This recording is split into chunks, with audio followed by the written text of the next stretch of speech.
Hi, I'm Mike. And I'm Dave. And join us every Thursday for a new episode of Two Player Bros, a podcast about two guys who play way too many video games. Join me and Dave as we talk about the latest in Xbox, PlayStation, PC, and VR news, previews, and reviews. We have it all, and we play it all. And join us every other week for Post Game, where we play through and dive deep into our favorite modern classics and new releases. That's Two Player Bros, available every Thursday wherever you get your podcast, part of the Forgotten Entertainment family. Hey there, I'm Mr. Black. And I'm Mr. Green. And we're a couple of guys who met in a comic book store. Together we host the Pint O' Comics podcast, where we invite listeners to join us to talk about movies, TV, comics, music, or just whatever. Starting very soon, we'll be joining up with the fine folks at Forgotten Entertainment for a special limited series called On the QT, where we talk Tarantino. Every week for 10 weeks, a guest will join us to chat about every Quentin Tarantino movie, from Reservoir Dogs to Once Upon a Time in Hollywood. So join us starting in May 2021. On the QT is available wherever you download your podcasts and is part of the Forgotten Entertainment family. Ooh, that's a bingo. Hi, I'm Shamar Griffith. And I'm Andrew Tejada. I am a blurred with a love for artwork and comics and animation. And I'm a freelance writer with a love for pretty much the same things. We grew up together and spent our formative years watching and talking about DC superhero shows and content. In fact, we still do.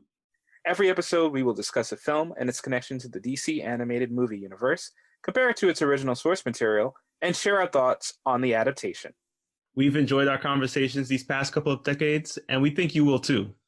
This is yet another DC Animated Podcast.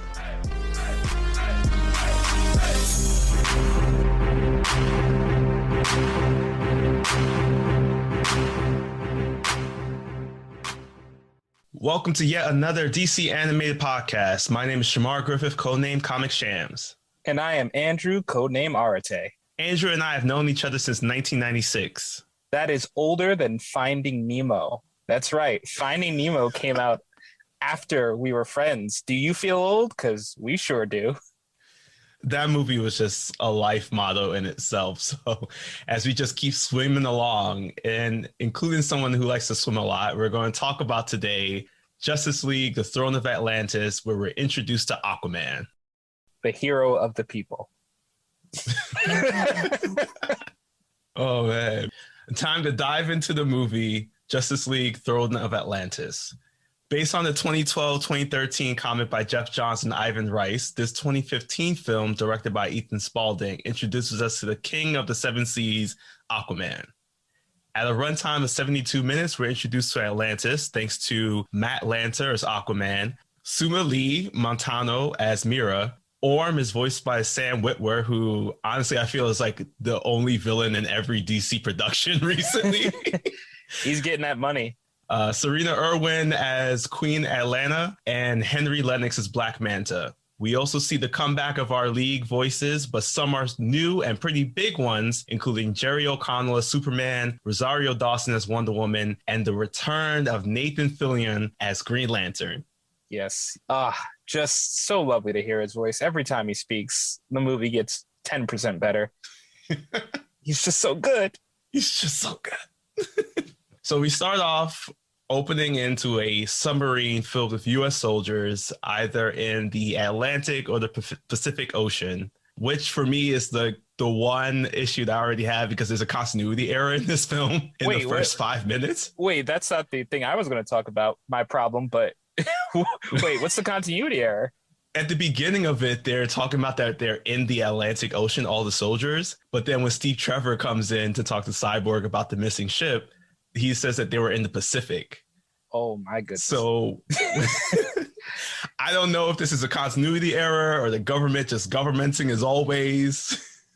That is remarkable because I sensed something was off about the beginning of this movie. The beginning of the movie is very paint by numbers, and it's weird because the last few DC movies we've watched in this continuity have really strong, memorable openings. And here it's just a bunch of guys on a submarine, guys talking about his son that has all the Superman and other hero action figures. And then the ship is attacked. We don't find out their names. We don't know what they were doing out in the sea. They just die instantly, and that's the opening. There's no humanity given. It's such a weird choice to start the movie.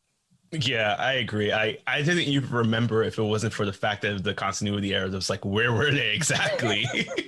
So right away, we're not off to the greatest start as we transition to the Justice League headquarters, aka the Super 7 headquarters, which is a great running gag because Shazam called it the Super 7 back in Justice League War. So this was a nice nod to it. And we see that Cyborg is there alone and that the other Justice League members are just too busy to come in. So right away, we're trying to make up for that lackluster beginning with this interesting idea of the Justice League members have their own life. They're not indebted to be a team. So what could draw them together again? I think that's a really interesting question. Yeah, and the really cool part about it too is that even though that they have their separate lives, you see this one moment of interconnectedness between Superman and Wonder Woman, who happen to have a date in Athens, Greece. Like, yeah, they're flying above Greece, taking in the sights as we see something in their relationship has developed. It's kind of interesting to see the two of them together. I'll address this relationship a little bit later on, but it's interesting to see them together before we hard cut to Aquaman, who is the drunkest man in every bar you've ever seen. And he's also talking to a lobster, which is my favorite thing about it all because it's Aquaman. And already Aquaman doesn't have the best history, I will say, most recently of being cool or respected. And here he is, drunk, talking to a lobster. Granted, he is grieving over the death of his father, but as he's talking to this lobster, he immediately gets into a fight with some people who are also in the restaurant. And as he's fighting, it seems like everybody that's going to be involved in his life is just watching over this. We have Mira looking on. It's just like, oh man, this guy's taking some hits. Yeah, he is tanking those hits though. Despite this is our weekly quota of who's the most jacked. The most jacked people in this movie are everybody in that bar fight against Aquaman. They are trying to give him the business, but unfortunately for them, he is half Atlantean, making him more resistant to their blows. So they could swing at him all day. It really doesn't hurt him that much. He's just knocked down and he's drunk, so he's a little off balance. But he takes them all down. Even the guy who was going to straight up murder him with a knife. Oh, yeah. It's just like he was the biggest guy of all, too.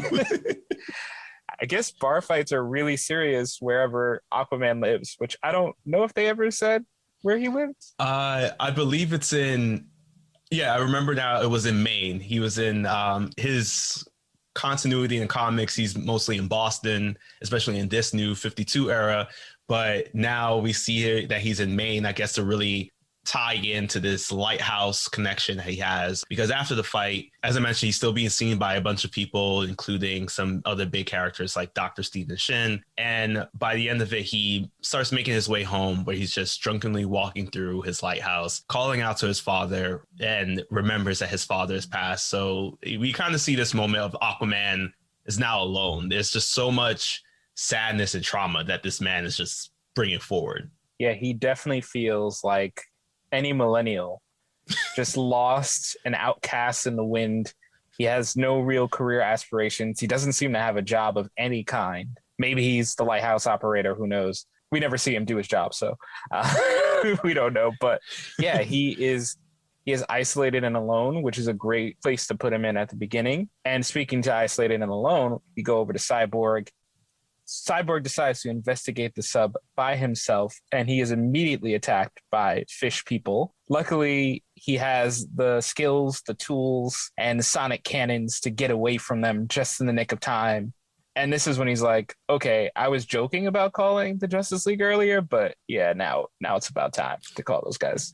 Especially because while he's there, he realizes that there's some missiles that were on that submarine that were missing. So again, what was this submarine up to while underneath the water there? And as he calls everybody in, only a few people show up. Only Shazam and Flash actually show up. Which is another great callback when you think about, because that's who he was closest to in Justice League War. He had this great relationship with both of them. So it's really fitting that those are the first two that we see. Yeah, and then they immediately, after a conversation about where the rest of the league is, decide to start gathering them. And Flash reaches out to Green Lantern, Cyborg and Shazam boom tube over to Superman and Wonder Woman, who are having a date. They are dressed in their plain clothes and glasses, hiding their identities. Like, no one's going to know who these super people are. Yeah, it's great because not only are they trying to be incognito, but Superman takes Wonder Woman to a Greek restaurant, I presume in Metropolis, which is like, what a downgrade. You were in Athens yesterday.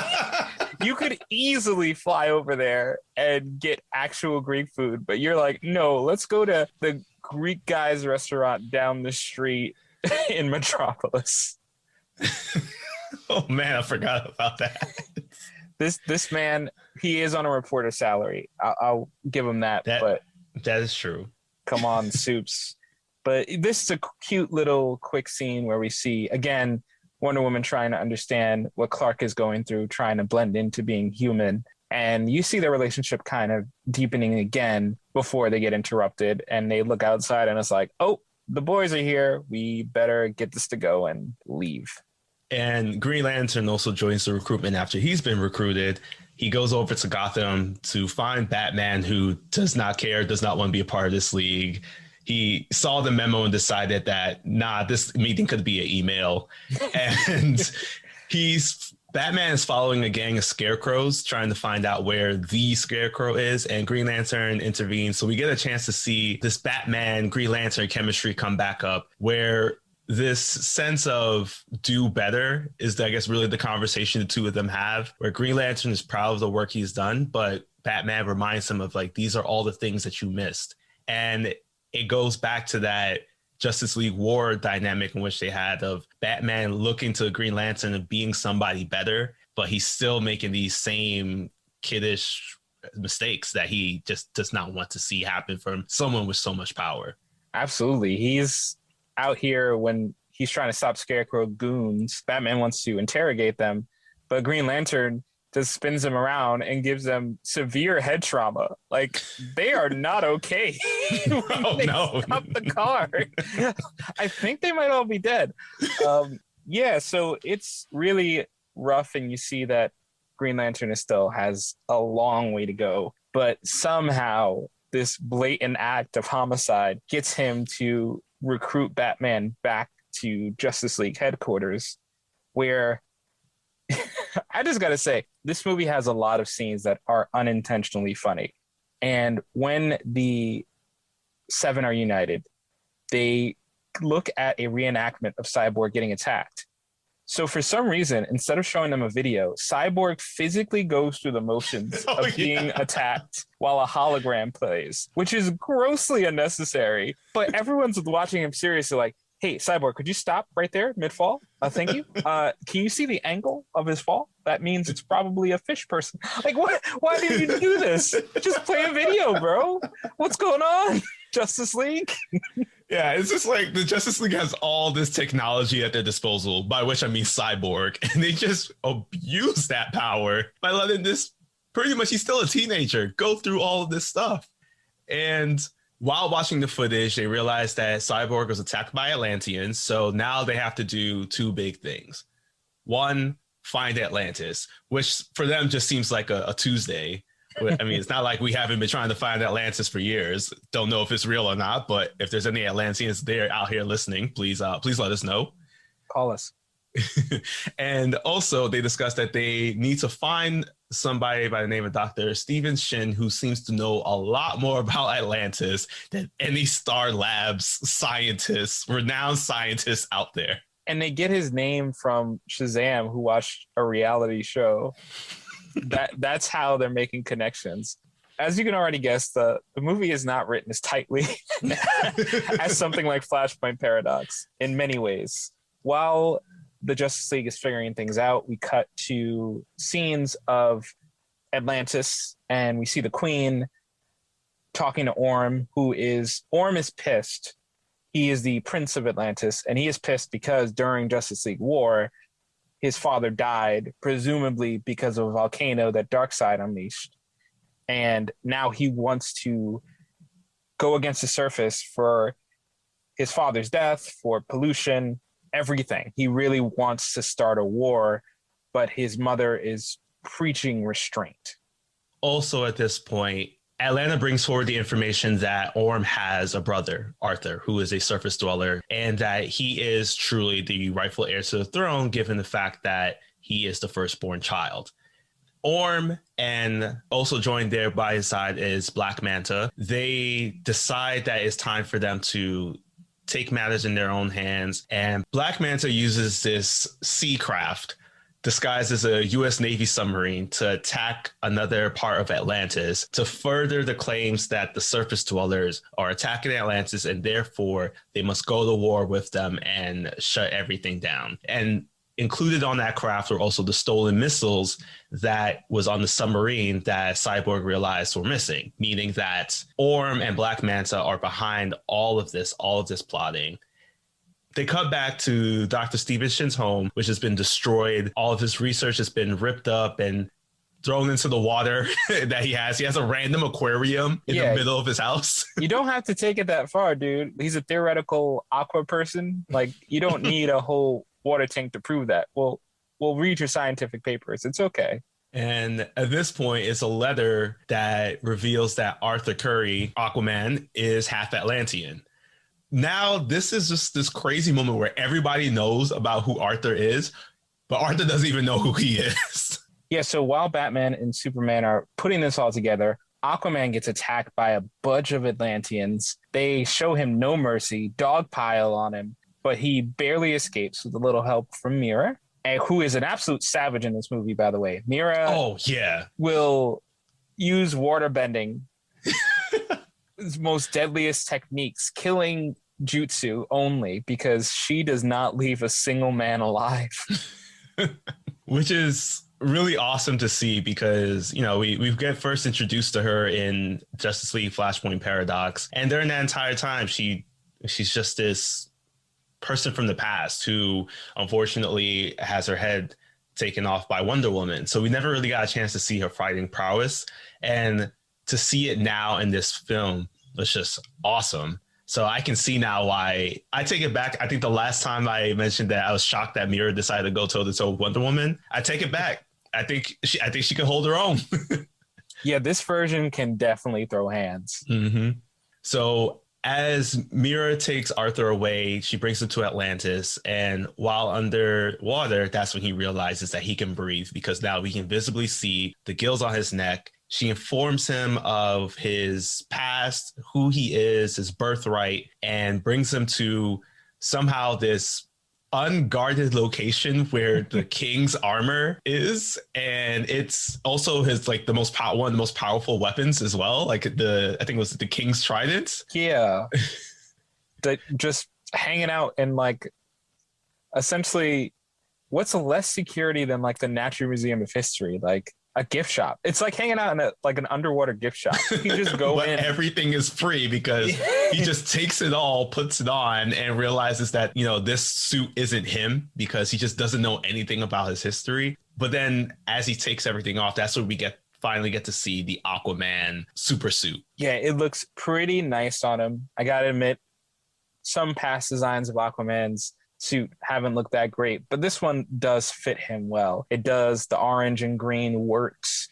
He strips off some parts of the armor to make it more lean, but even with this armor on, he just isn't quite feeling it. So he decides, let me just get a quick breather on the surface. What could go wrong? Oh, trench people, because they're attacked by a bunch of fishy, ugly trench people.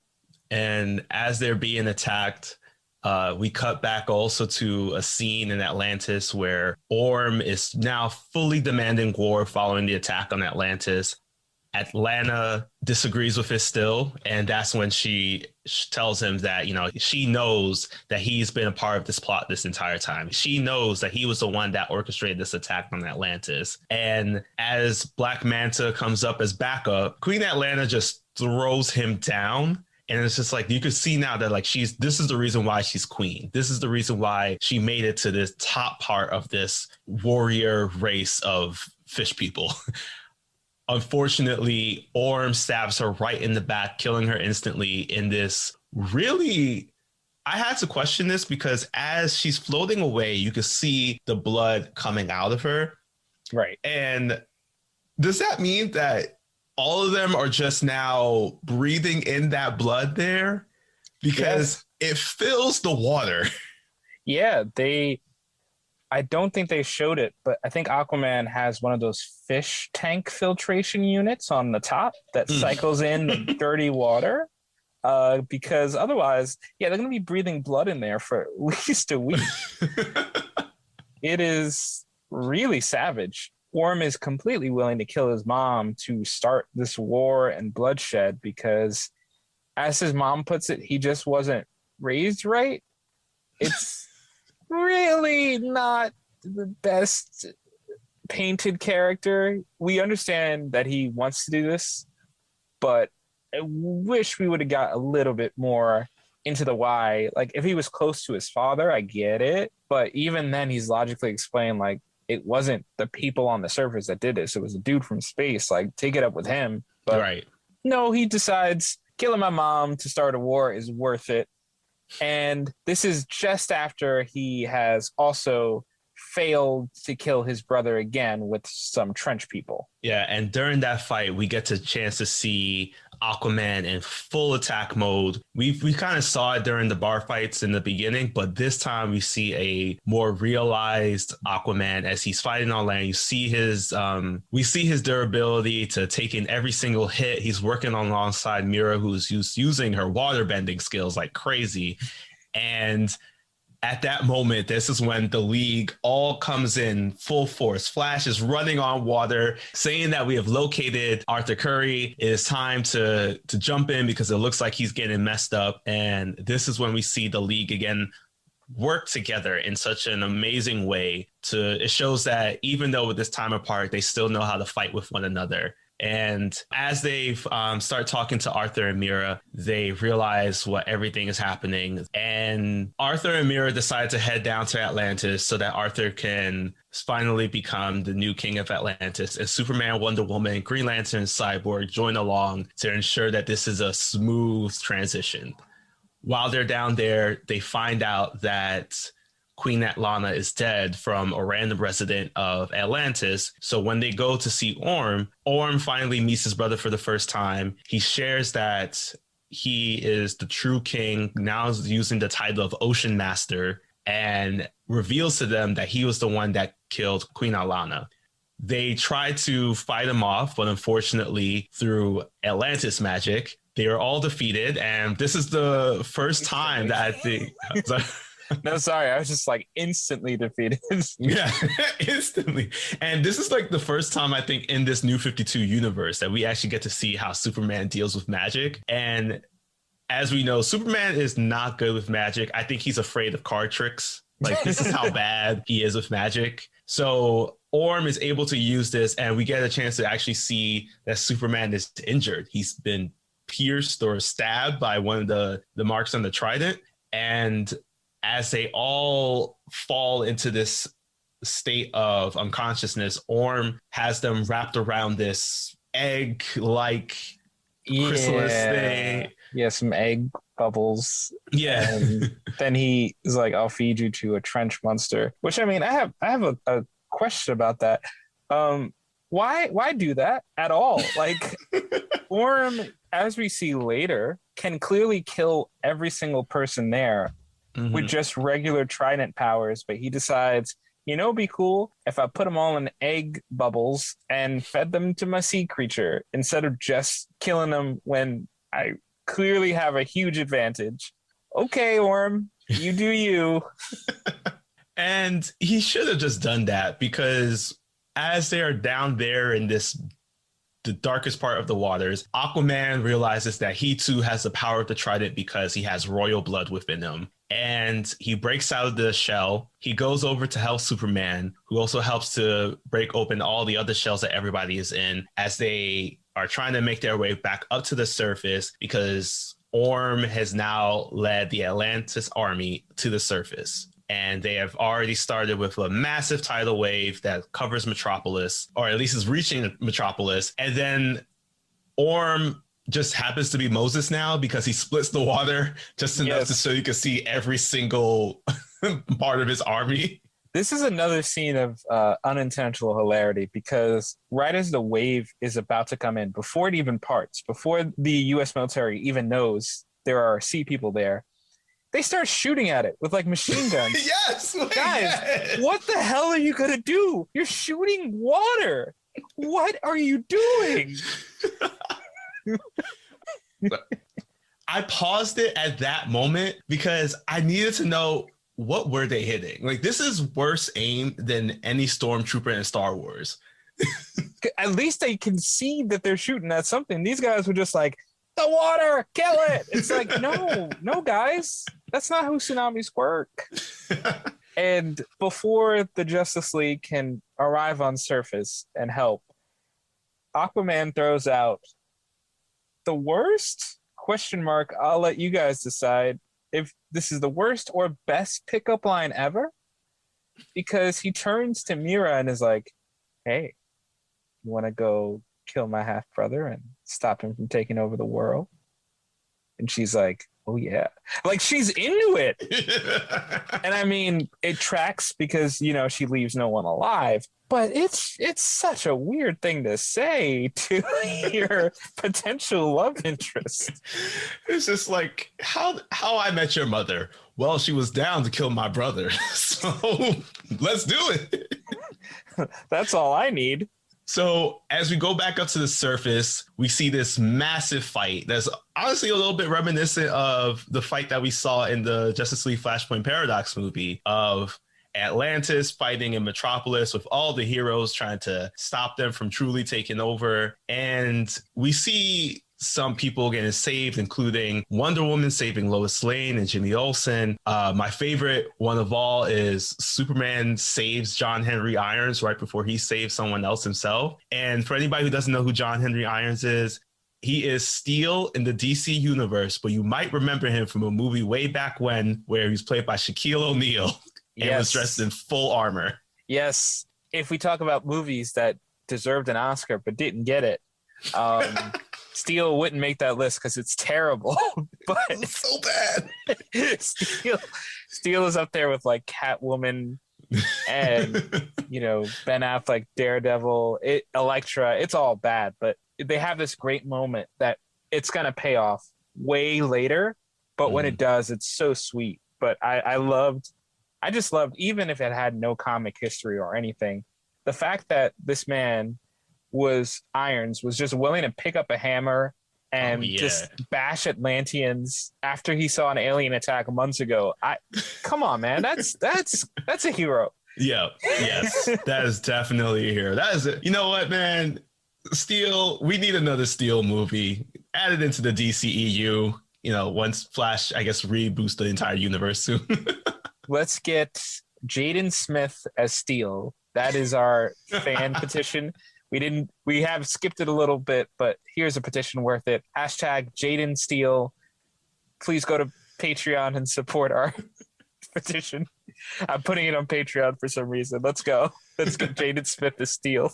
And as we see all these people being saved and possibly new characters being introduced, we also get a chance to see Black Manta, who's been working with Orm this entire time, attack Arthur. And he reveals that he is only working with Orm because he wants to overthrow Ocean Master at the end of this and take Atlantis for himself. And just as he's getting into this monologue, he's like, which is a really funny monologue, where he's going like, I don't like Orm. I think he's an immature brat. He's annoying. All of a sudden, Aquaman uses his telepathic fish powers. A shark comes up and just bites him, and that's it. There you go. Black Manta is out of this battle. It's done. And the rest of the league is just fighting as Black Manta just dragged into the ocean, unbothered and unfazed, because Ocean Master clearly is the real threat. But here's a good point about the battle, too.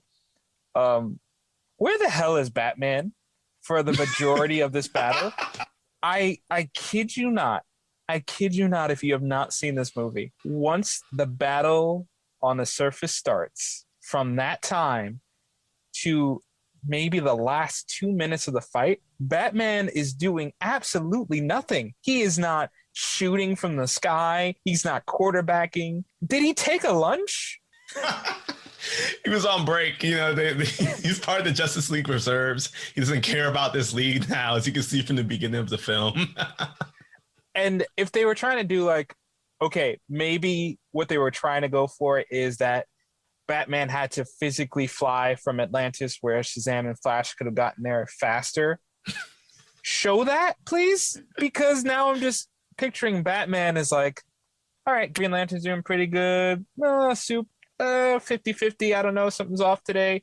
While he's just chilling. Maybe he's on a phone call with Damian's babysitter and is like, hey, did he cut up the curtains again? I'm sorry. I'll buy you a new school. It doesn't matter.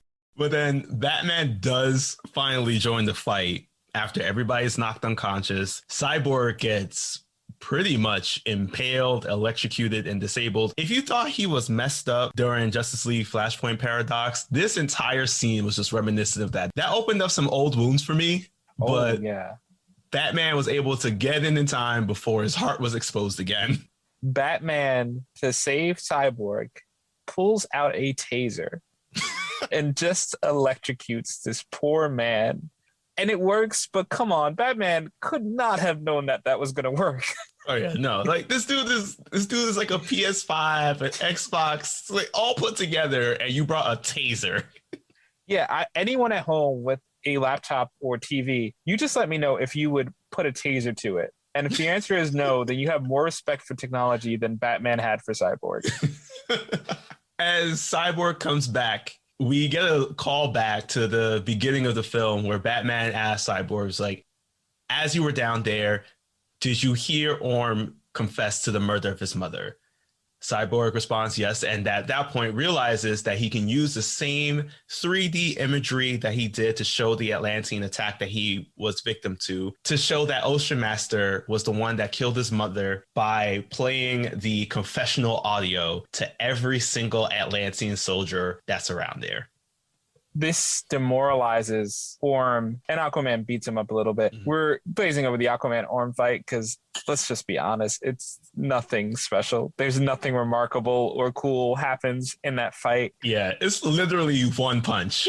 Yeah, Aquaman's just throwing hands. He didn't even bring a trident with him. He just throws hands, which is really funny because there was a much better Aquaman fight earlier with fluid animation and rotating angles. And here it just resolves to punching people really hard.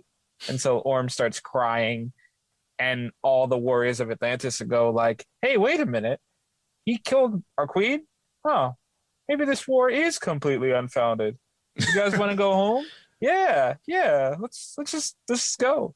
And there you go. Battle's over. That's it.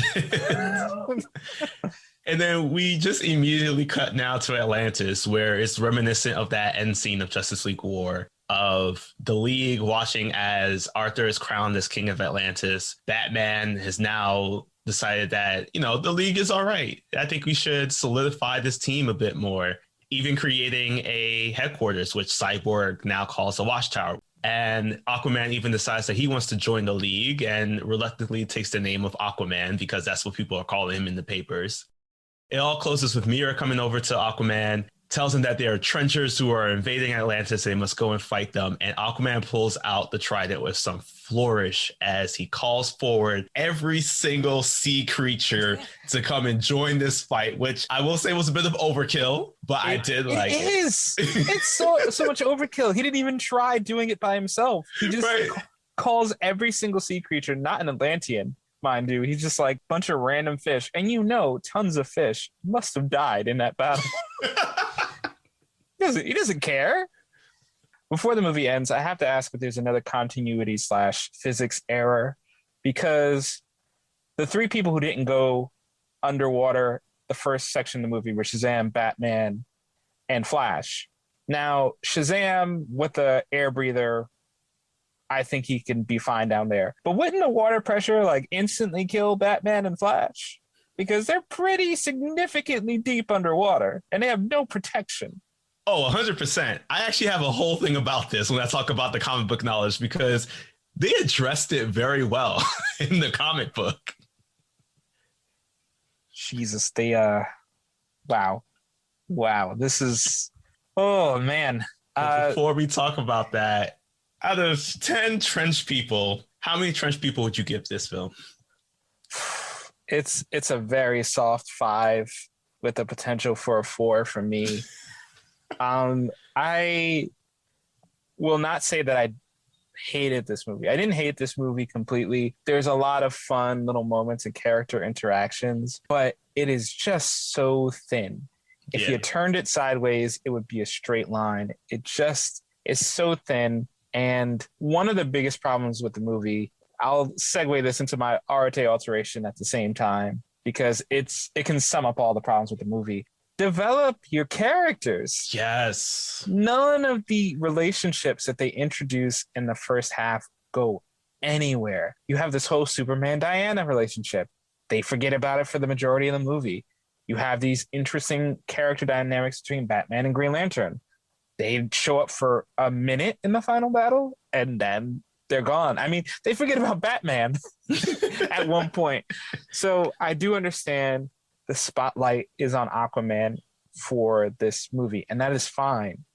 But if you're going to do that, just like Flash and Green Lantern and Shazam, for the most part in this movie, are essentially side characters that don't have any arcs and aren't trying to be given arcs. Mm-hmm. Do that for everybody else, because you didn't do anything with them anyway. So why tease us with these big dramatic things if you're not going to focus on any of them?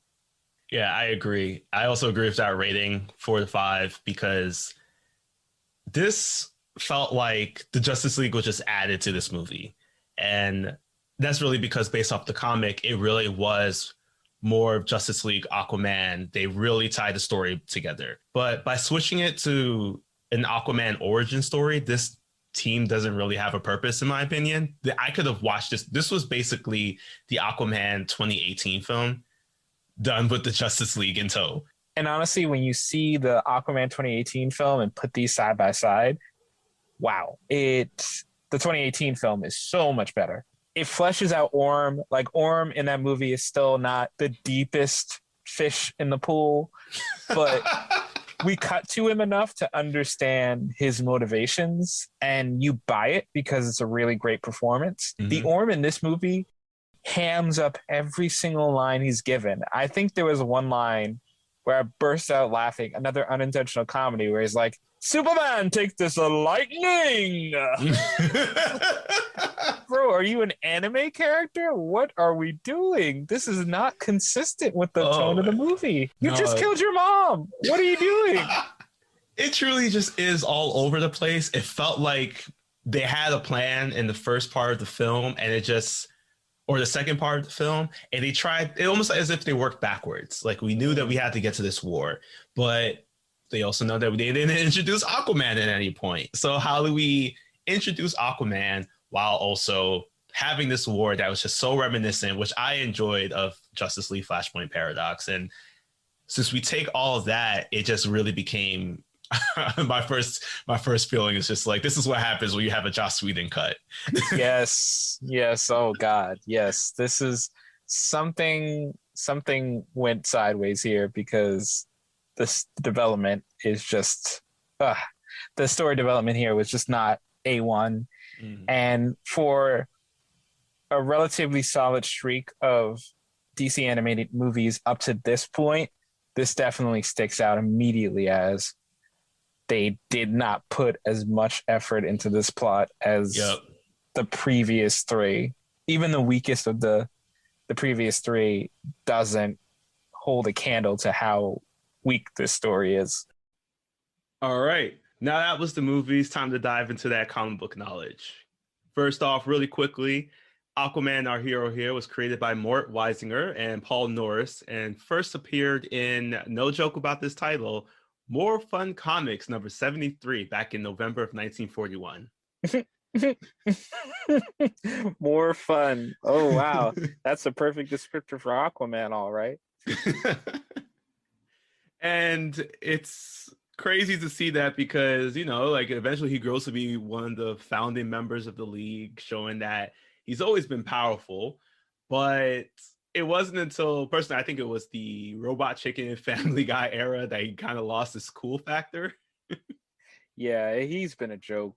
Like no one wants to be Aquaman. No one wants to hold what did Superman call it? A shrimp fork. That's in the notes. He did say that. Go rewind it if you don't believe me. And it's true because, I mean, I'll admit it, and I'm pretty sure, Andrew, you'll admit it, and anyone listening, they'll admit it. Whenever I think of DC heroes, Aquaman is not the one I think of when I think about awesomeness. No, there's Harley Quinn comes before him, Captain Boomerang even. Even Kite Man. Kite Man, hell yeah. But it's crazy because when you think about it, Aquaman is a king, and his comics, which I will say that after reading this run of the Throne of Atlantis storyline by Jeff Johns, I probably should start taking a bit more of a look into, because I can see it being rich with that great diplomatic dialogue that if you're a fan of like time period dramas, you might enjoy. Yeah, does it go a little bit deeper in motivations and character than the movie did? Hopefully. And because especially with the story that this is based off of, so as I mentioned, this is a 2012 to 2013 story arc by Jeff Johns and Ivan Rice. This is actually one of the stories that was right into the New 52 continuity, and this story is what I would like to now call 30,000 Justice Leagues Under the Sea. It's too good of a title for this. This story takes place about 5 years after their first meeting. So Justice League Origins or Justice League War is really a prequel. This is now current time. But we still see the same things of there's this reluctant team that the Justice League is, and it actually takes place between a set of Justice League comics and also Aquaman comics. So 7 comics in total that tell this story. And in this version, it's less of an Aquaman origin story. He's already found Atlantis. He's discovered his birthright. He's taken his place as king. And he's also renounced his place as king so that he can give it to his brother. As you do. And even now in this version, he's more of a member of the Justice League. And he's working with Mira, who he's met, fallen in love with, and all that jazz. And we also get a chance to see that Arthur is now working on his relations between the surface dwellers and Atlantis. So really, to just say, I want to say this really quickly, this story was way better than the movie that we had to watch. Oh, good. Yeah, there are some similarities, like Orm is the villain, the Justice League members are there, but I will say at this point, Shazam is still not a part of the league at this point. And the look and feel of Atlantis is all similar. We also see, which was a really nice callback for me, of the dream sequence that was in the beginning of the film.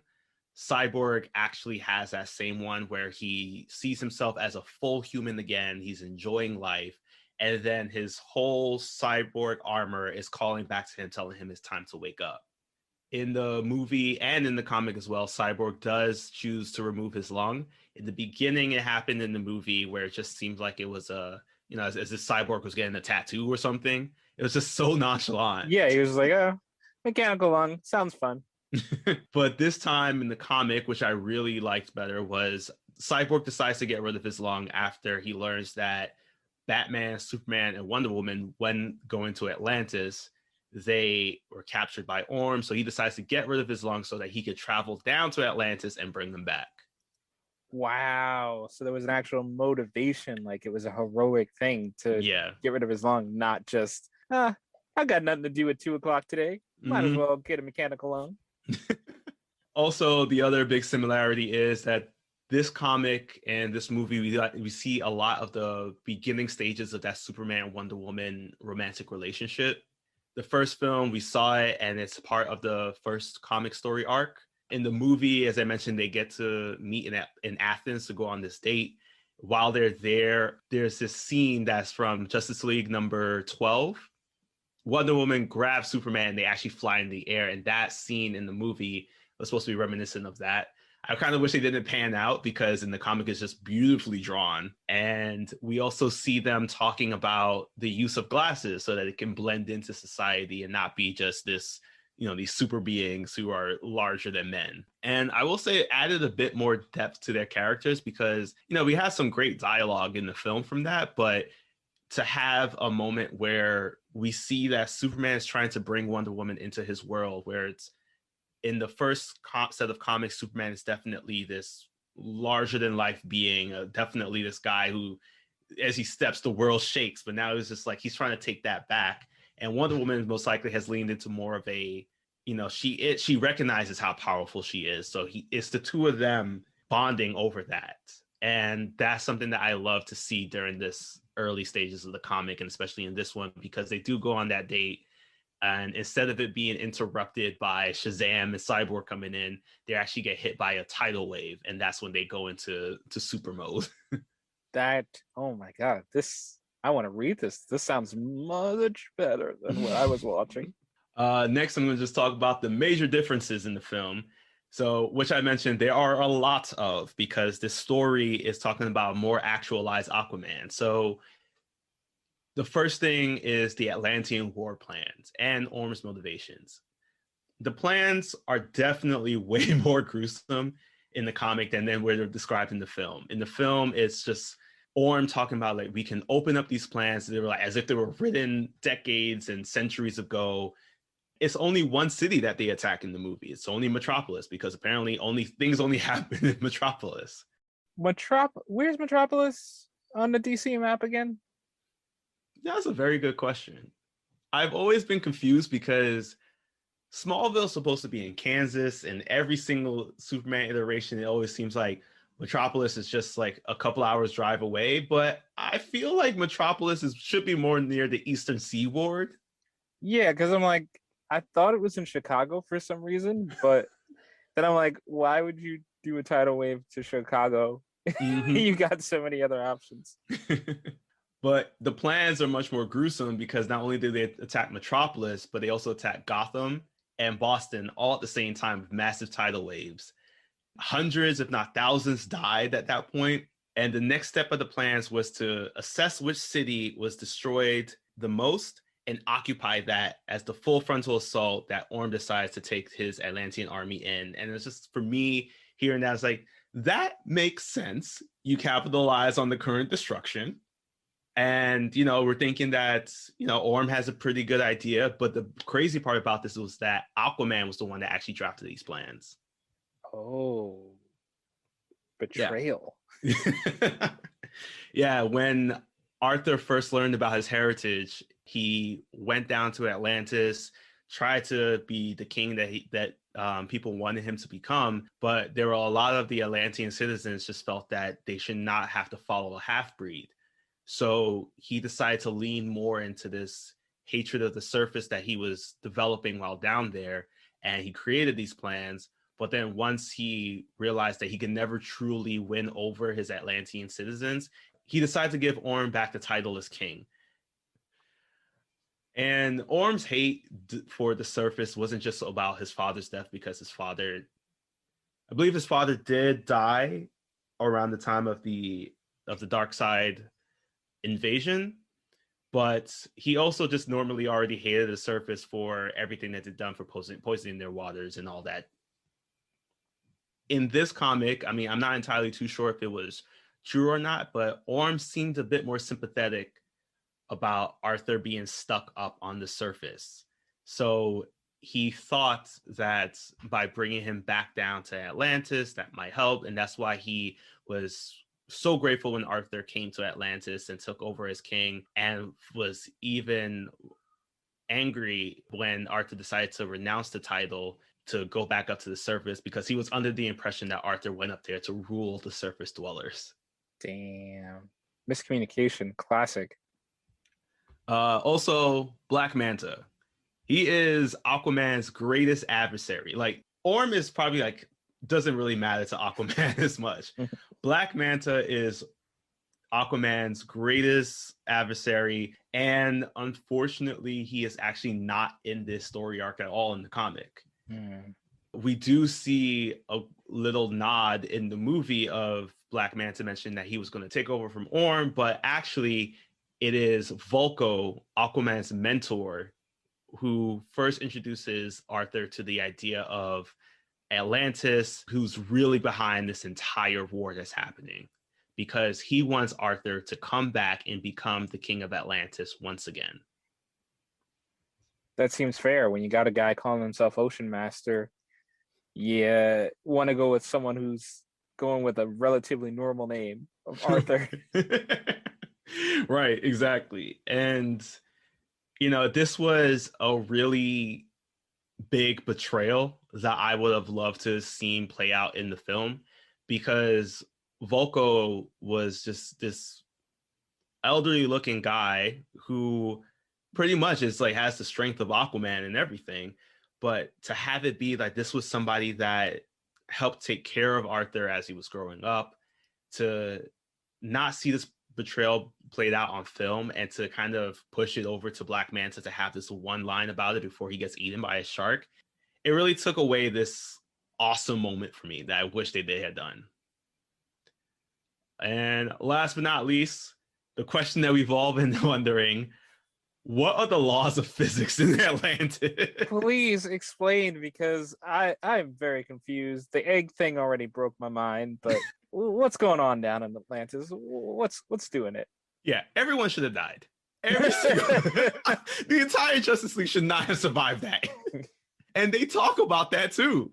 In the comic, we have the Trinity go down there. By the Trinity, I mean Batman, Superman, and Wonder Woman. They're the ones who join Aquaman down in Atlantis to go confront Orm, as they realize more and more that Orm is not going to stop unless they try to intervene in Atlantis. So while they're down there, they get captured in the eggshell thing, and Cyborg and Aquaman, once Cyborg has removed his lung and has gone to find them, Cyborg and Aquaman are the ones that are trying to break them out of that shell. Cyborg has a conversation with Batman in which he tells him that we can't break you out the shell, otherwise you will die.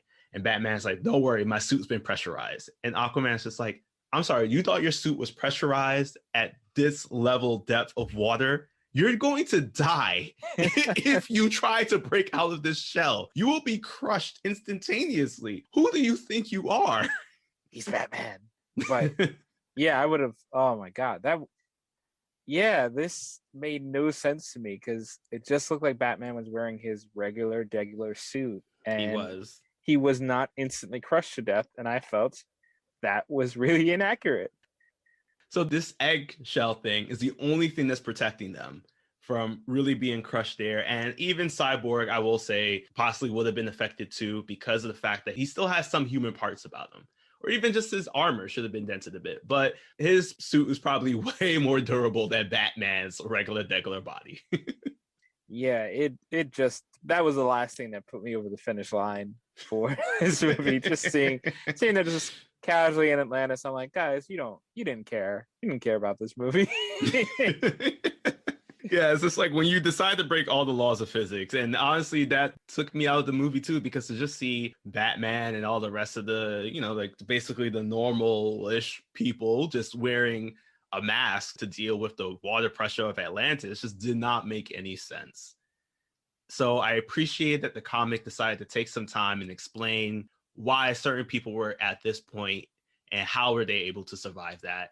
It doesn't have all these fun Easter eggs that we got to see with John Henry Irons and the Lois Lane and Jimmy Olsen interaction with Wonder Woman, but I take science over Easter egg at any point. Me too. But that was it. Those were really the big moments in the comic that were not translated into film, unfortunately, that I would have loved to see. So if it's possible to get this done where I get to see that betrayal that Volko had, because he is Aquaman's mentor, and he was like the former head of the Royal Guard and an advisor to the throne, so he knows everything. To take that completely out for one line uttered by Black Manta before he is eaten by a shark, I feel like the movie did not do this comic justice. Yeah, it definitely feels like there was some disjointed things going on when bringing the story. It just didn't feel like a fully formed and realized arc for anybody. And especially the last thing I really want to say about the plot is a lot of the emotion driving Aquaman is supposed to be his mother dying. And the thing is, he never meets his mother. For most of the movie, he resents his mother, and he gets like, oh, I might get to see my mom. He gets happy for 2 minutes, and then he's like, oh no, you killed my mom. I'm going to get you. And got to compare to Aquaman 2018. Aquaman in that movie is very conflicted about his mother. He wants to see her. He's sad. He understands. But you can see there's some emotion there from the beginning. And when he reunites with her, it's such an exciting, cathartic moment for him. But I felt like if she had been dead in that movie, he would have produced a response that I would have believed, because it would have gotten at all these emotions and things that he was working through. But here it's just like, shoot, mom's dead. Better go kill my half brother. Wanna come? Like, I don't get it. I don't get it. It doesn't make any sense, and I'm not sure where they were trying to go with it. And unfortunately, we don't get to see much more of Aquaman in the rest of the universe. You forget about him. Yeah, he's completely forgot about, but that's okay, because I guess we're going to head back into Gotham City. For about 5 more movies. Yes, but you know what? I'm excited for it because, this is a movie that I will always grab popcorn for, as you're about to see the biggest title card fight of our generation. Yes. Call Dick Grayson from Bloodhaven, because he needs to break up a fight next time when we go to Batman versus Robin. Or is it Batman v Robin? I don't know. Zack Snyder has ruined it. Now that we've finished talking about our DC animated content, here are some recommended readings for you. All of these comics and more can be found at your local comic shop, so remember to venture out and support your part of the source wall, and tell them Andrew and Shamar sent you. The first comic on our list is Justice League Volume 3 Throne of Atlantis. This collection includes all 7 issues from the Justice League and Aquaman story arcs that inspired this movie. Next we have Aquaman Volume 1 The Trench. This is the first collection of the New 52 Aquaman comics with Jeff Johns at the helm, showing Arthur's worth as king of Atlantis when he's facing off against the biggest threat, the Trench. Last on our list is Justice League Aquaman Drowned Earth. Although a post-New 52 story, this collection sees Aquaman get tested to his absolute limits as he takes on the ancient ocean lords who wish to destroy the world with a cosmic flood. That's all for our list. Thank you for listening, and be sure to rate, review, and follow yet another DC animated podcast. Also, interact with us on social media for news on upcoming content. Take care, and we'll see you for the next issue.